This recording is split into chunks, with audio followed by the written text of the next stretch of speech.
Hi friends मु Rosalind बसंतिया आपण मानकु मो यूट्यूब चैनल ब्यूटी टिप्स को स्वागत जनाऊँगी। आजिकार ब्यूटी टिप्स रो विषय वस्तु होची शीतरे त्वचार उपचार। चर्म शरीर सबुठारु बड़ अंग। एथिरे तीनोटी आस्तरण रही थाए।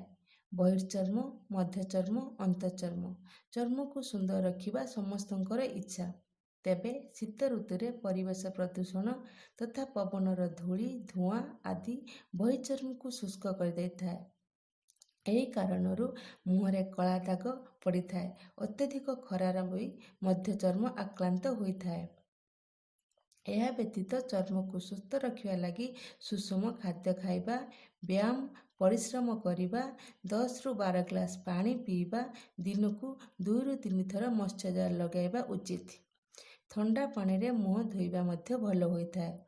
उपर त्वचारू मृत कोशिका बाहर करने पाई चीनी मध्य खसी पारिबे। पाचिला बिलाती बैगन रस मुहरे 10 मिनिट खसिले लावण्य मध्य वृद्धि पाई थाए। शीतरे त्वचार रुक्षता बढ़ी थाए। एणु एथिरु रक्षा पाइबा निमंते लेंबू अध चामच महू अल्प मिसाई त्वचारे लगांतु। 15 मिनिट परे धोई नेबे। घी कुआंडी रस उभय त्वचा और केश पाई उपकारी। शीत दिने यही रस को त्वचारे लगाइले ताहा मॉइश्चराइजर भावरे काम करि थाए। शीतरे साबुन व्यवहार न करिबा भल। एहा कारणरू त्वचा अधिक शुष्क हेबारे भय रहिछि। अन्य पाखे स्नान पूर्वरु 4 ରୁ 5 मिनिट त्वचारे तेल मालिश करंतु। स्नान परे तुरंत बॉडी लोशन लगाइले त्वचा उपरे कौनसी कुप्रभाव पड़े नहीं। फेस वाश रे मुह सफा कले अधिक शुष्क लगी थाए। एणु क्लीनिंग मिलले त्वचा को पोछिबा दरकार।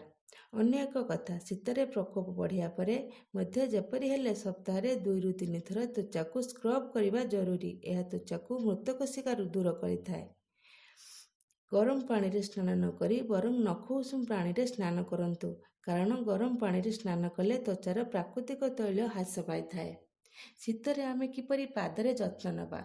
शीत ऋतुरे पाद फाटिबा एक साधारण समस्या। एथिप्रति युवती महिला माने आरंभ समय सचेतन हेले ताहा शीघ्र भल होइथाए। केतोटी सरल घरोई उपचार कले पाद फटा समस्या रक्षा पाई परिबे।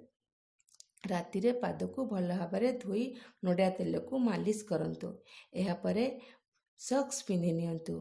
नियमित एपरि कले पाद फटा समस्या दूर होइथाए। एक प्लास्टिक टब रे उषुम पानी भर्ती करी सेथिरे 4 ରୁ 5 चामच महू मिसाई एबे सही पात्र रे 10 मिनिट पाद को बुड़ाई रखंतु।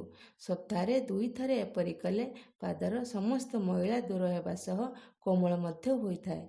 पाद को सबुबले सुखले रखिबाकू चेष्टा करंतु। आशा अच्छी फ्रेंड आपण मानकू मो वीडियो भल लागिथिबो।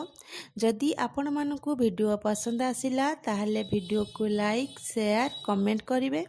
मो चैनल को सब्सक्राइब करिवे। बेल आइकन को दबाई देबे कारण मु जे नुआ वीडियो अपलोड करूची तार नोटिफिकेशन आपण पाखरे पहुंची पारिबो। धन्यवाद।